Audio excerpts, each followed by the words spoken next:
మనుషులు ఎల్లప్పుడూ నమ్ముతుంటారు పైకి లేవాలని, పైకి ఇంకా పైకి ఎక్కాలని.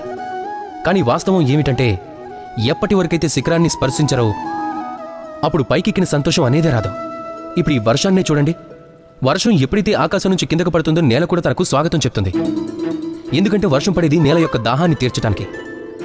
వర్షం రాగానే వనాలు ఉపవనాలు పులకరిస్తాయి, నెమళ్ళు పురివిప్పి నాట్యం చేస్తాయి, పాడతాయి.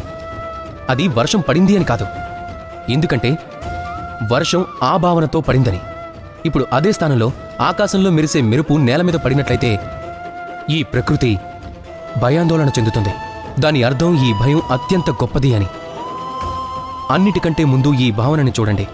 ఒకవేళ ఈ భావనలో సృజన అనేది ఉంటే అప్పుడు దాన్ని అర్థం చేసుకోండి, అంతా శుభమే జరుగుతుంది అని. రాధాకృష్ణ.